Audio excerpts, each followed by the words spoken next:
Salut les amis!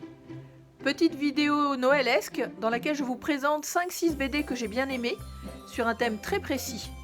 Bon visionnement et joyeux Noël!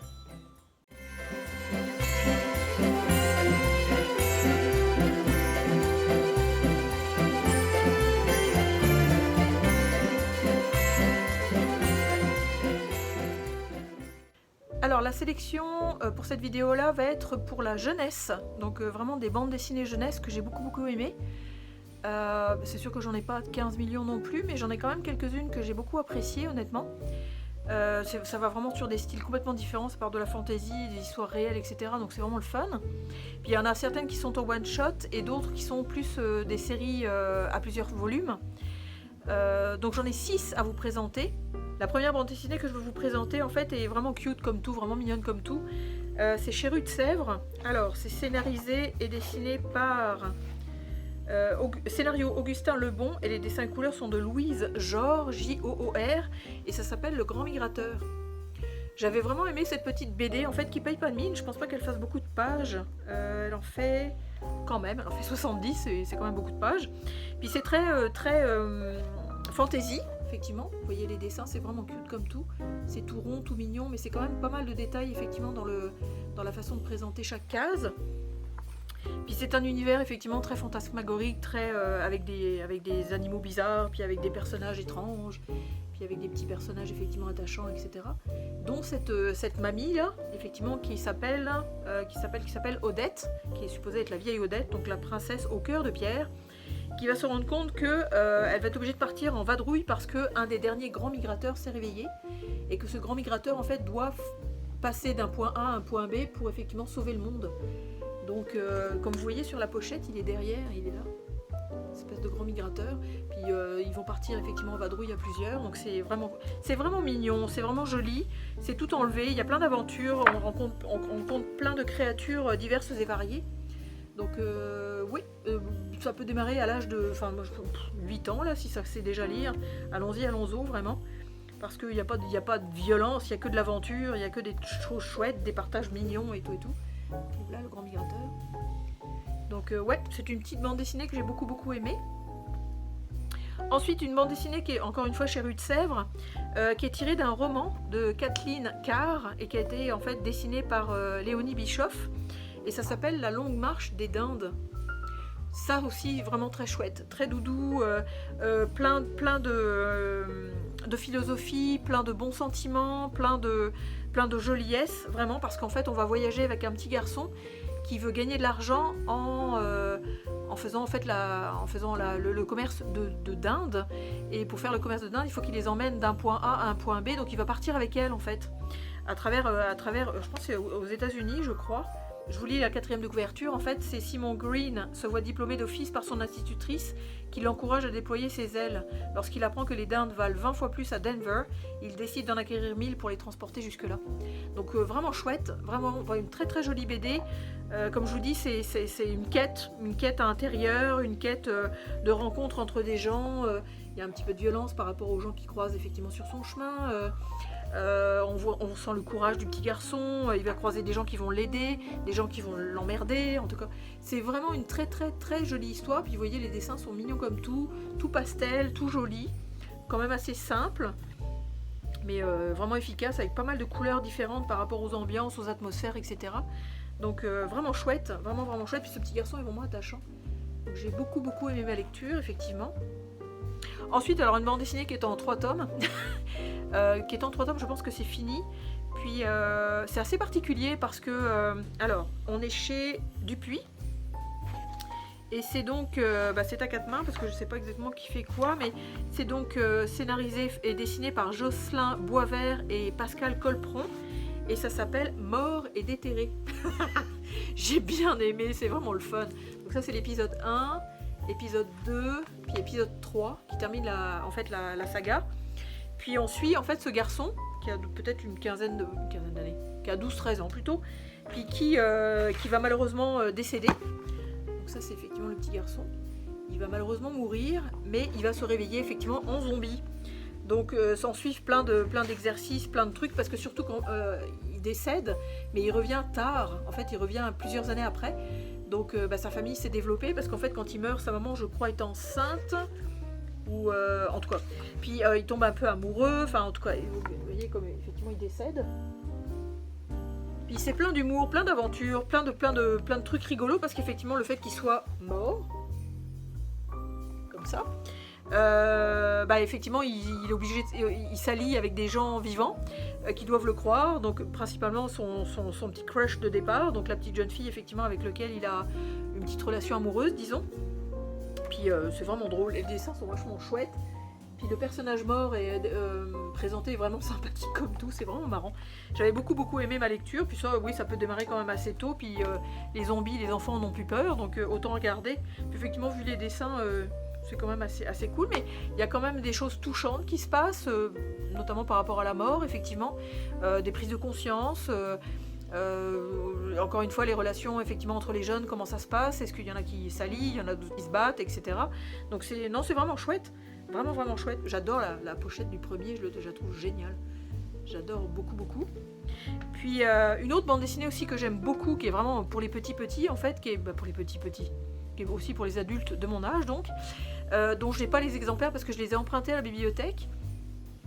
C'est Gibi, donc c'est en fait un petit bébé avec une tétine qui vit plein d'aventures rigolotes en fait avec des monstres et des grottes à franchir. Il tombe dans des gouffres, il se fait des alliés. En tout cas, il y a 6 épisodes à date, 6 volumes, puis c'est scénarisé et dessiné par Sampar, puis c'est aux éditions en fait Michel Quintin. Je peux vous montrer effectivement sur ma tablette, ça donne ça. Il y a quand même pas mal d'épisodes. Mais c'est tellement mignon. Enfin, je sais pas pourquoi j'ai craqué sur cette bande dessinée là. Je la trouve vraiment cute. Vraiment chouette comme tout. Le petit personnage est vraiment mignon comme tout. Les aventures qui vit sont aussi rigolotes comme tout.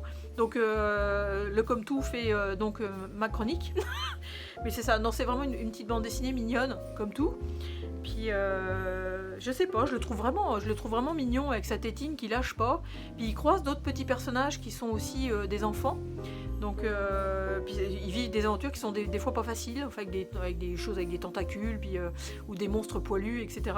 Donc j'adore cette bande dessinée là. Je vous dis, ça peut aussi démarrer à partir de 8-9 ans assez facilement au niveau de la lecture. Ça se lit très bien. Puis tout est attachant là-dedans en fait. C'est vraiment chouette comme tout.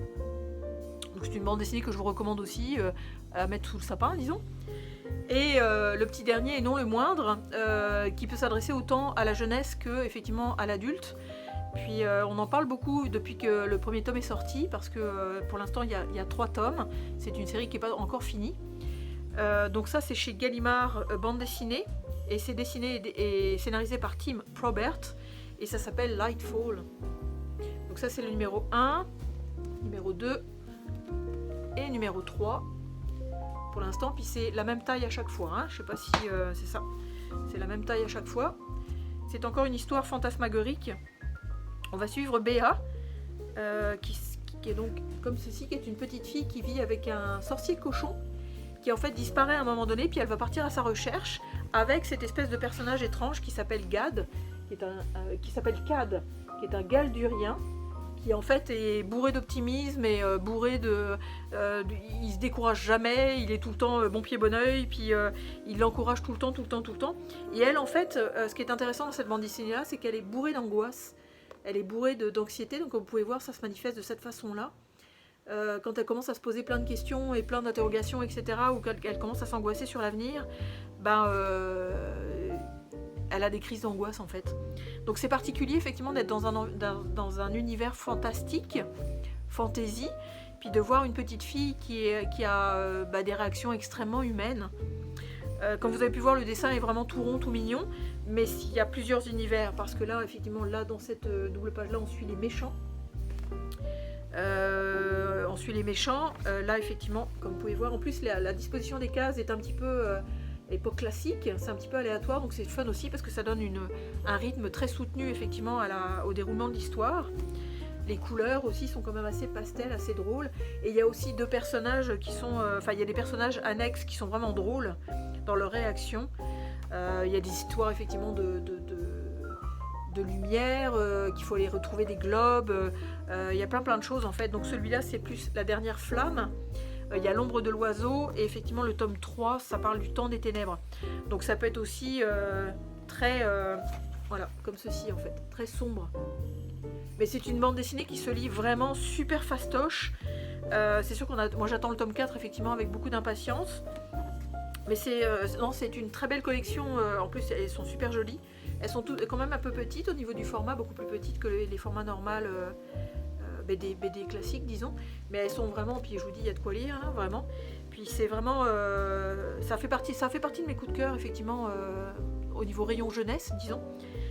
C'est une histoire qui est extrêmement détaillée, il y a plein d'aventures, c'est quand même assez riche au niveau des personnages, des rencontres, des retrouvailles, du côté aussi sombre, etc. Donc c'est une très très belle imagination, c'est vraiment un triptyque effectivement en tout cas pour l'instant c'est un triptyque, mais ça normalement devrait y avoir un 4e épisode que je vous conseille effectivement à mettre sur le sapin. Sur le sapin donc, bah oui sur le sapin, non sous le sapin donc, parce que sinon ça risque vu la taille des trucs, ça risque de faire dégringoler le sapin. Et puis donc c'est ça, donc voilà un petit peu pour ma sélection jeunesse. C'est sûr qu'il y en aurait eu d'autres, mais moi j'en lis un petit peu moins, c'est certain. Mais Gibi, j'ai jamais compris pourquoi j'étais tombée amoureuse de cette bande dessinée là. Essayez-la, vous m'en direz des nouvelles.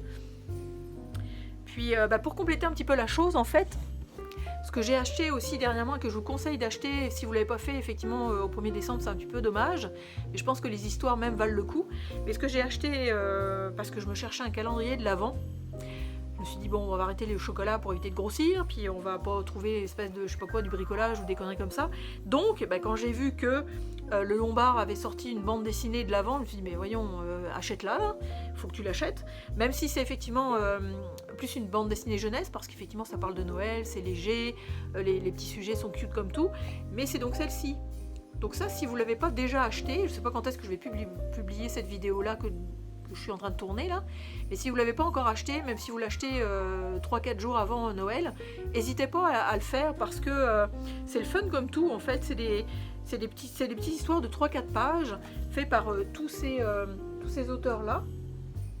Donc il y a effectivement des scénarios différents, des dessins différents, c'est vraiment cute, il y a des histoires qui valent le coup, il y en a d'autres qui sont un petit peu plus classiques, mais parce qu'à date en fait on est aujourd'hui le 8, donc sur 24 j'en ai lu que 8, mais on voit effectivement des dessins de cet ordre là, ou des dessins de cet ordre là,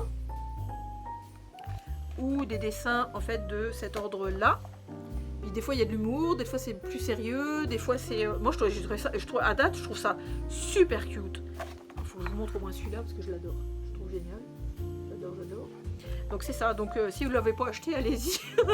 Je vous dis même 2 jours avant Noël, 3 jours avant Noël, si elle est encore vendue après, achetez-la. Parce qu'en fait les pages donc se détachent, elles sont... c'est comme ça. Donc là c'est les jours en fait sont pas ouverts à date, donc je peux pas les voir. Mais c'est ça, donc le 8 vous voyez je l'ai pas ouvert, mais après oui on trouve la bande dessinée, donc c'est cute. J'ai adoré. Donc à vous de voir.